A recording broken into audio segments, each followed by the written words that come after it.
আসসালামু আলাইকুম, welcome to our YouTube channel. আমি আফরিন নিয়ে এসেছি আপনাদের জন্য ময়মনসিংহে ডিম ঝাল পিঠা। চলুন দেখে আসি কিভাবে তৈরি করতে হয়। প্রথমে দিয়ে দিলাম হাফ কাপ পরিমাণ পেঁয়াজ বাটা এবং 2 টেবিল চামচ মরিচ বাটা দিয়ে এটাকে আমি শুধু ভালোভাবে নেড়ে নিয়েছি।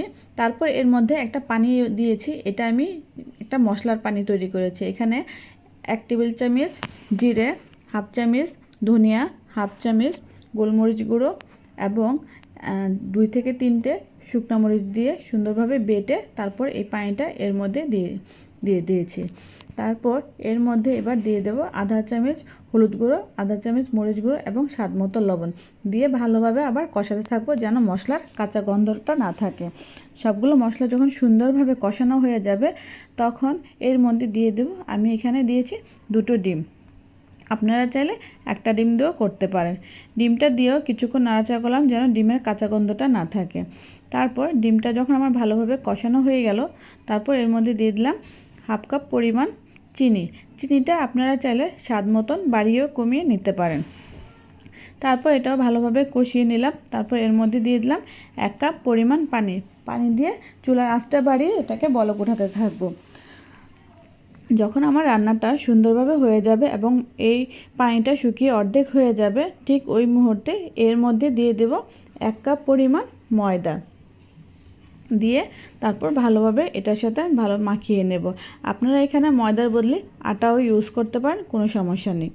তারপর এটা একটা সুন্দর সফট ডো তৈরি করে নেব, যেন বেশি পাতলা না হয়ে যায় সেদিকটাও খেয়াল রাখতে হবে। যখন আমার ডোটা রেডি হয়ে গেছে তখন এটাকে হাতের মধ্যে নিয়ে সুন্দরভাবে বলের মতন বানিয়ে তারপর চেপে এই পিঠার শেপ দিতে হবে। কিন্তু আমি যখন ধরলাম তখন এটা কিছুটা একদম সফট ছিল, যে মনে হলো যে আরেকটু ময়দা দিলে হয়তো ভালো হবে, তাই আমি কিছুটা ময়দা আবার ছিটিয়ে দিয়েছি। তারপর এইভাবে গোল গোল করে বানিয়ে হাতে চাপে চেপে তারপর আমি পিঠার শেপ দিয়েছি। এভাবে একই নিয়মে সুন্দরভাবে সবগুলো পিঠাকে আমি বানিয়ে নিয়েছি। এই পিঠাটা বানানো খুবই সহজ, মাত্র ঘরে থাকা 2 থেকে 3টে উপকরণ দিয়ে যে এত মজাদার পিঠা তৈরি করা যায় তা একবার বাসায় না বানালে আপনারা বুঝবেন না। এভাবে যখন আমার সবগুলো পিঠা সুন্দর মতন বানানো হয়ে গিয়েছে তারপর আমি চুলায় একটা প্যান বসিয়ে দিয়েছি এবং কিছুটা তেল দিয়ে দিয়েছি। এই পিঠাগুলো ভাজতে তেলের পরিমাণটা একটু বেশিই লাগে। তারপর তেলটা যখন গরম হয়ে এসেছে তখন একে একে সবগুলো পিঠে দিয়ে দিয়েছি ভাজার জন্য। ভাজার সময় অবশ্যই চুলার আঁচটা মিডিয়াম রাখতে হবে। হাই হিটে ভাজলে উপর দিয়ে পুড়ে যাবে, ভিতরে হবে না, কাঁচা থেকে যাবে। তাই চুলার আঁচটা ডিম রেখে করতে হবে। তারপর এক পাশ যখন সুন্দর মতন ভাজা হয়ে যাবে, একটা সুন্দর ব্রাউন কালার চলে আসবে, তখন এগুলোকে আমি উল্টিয়ে দেব। তারপর সুন্দরভাবে ভাজতে থাকবো। এভাবে আপনারা একবার হলো বাসায় ট্রাই করবেন এবং আমাকে কমেন্টস করে জানাবেন কেমন হয়েছে।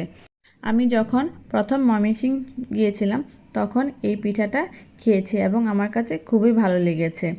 ঝাল ঝাল এই ডিমের পিঠাটা ময়মনসিংহ অঞ্চলে এটাকে ডিমের ঝাল পিঠা হিসেবে পরিচিত। আপনাদের দেশে কী নামে এটাকে ডাকা হয় অবশ্যই কমেন্টস করে জানাবেন। এই পিঠাটা বিকালের নাস্তায় চায়ের সাথে খুবই মজাদার এবং কি মেহমান আসলে অল্প সময়ে বানিয়ে আপ্যায়ন করা যায়। এটা সবাই পছন্দ করবে। যারা কিনা এখনও আমার চ্যানেলটা সাবস্ক্রাইব করেনি তারা কিন্তু অবশ্যই আমার চ্যানেলটা সাবস্ক্রাইব করে ফলো দিয়ে পাশে থাকবেন। আজকের জন্য এই পর্যন্ত। সবাই ভালো থাকবেন আর পরবর্তী ভিডিওটি পাওয়ার জন্য অবশ্যই বেল বাটনে চাপ দিয়ে রাখবেন। ভালো থাকবেন সবাই। আল্লাহ হাফেজ।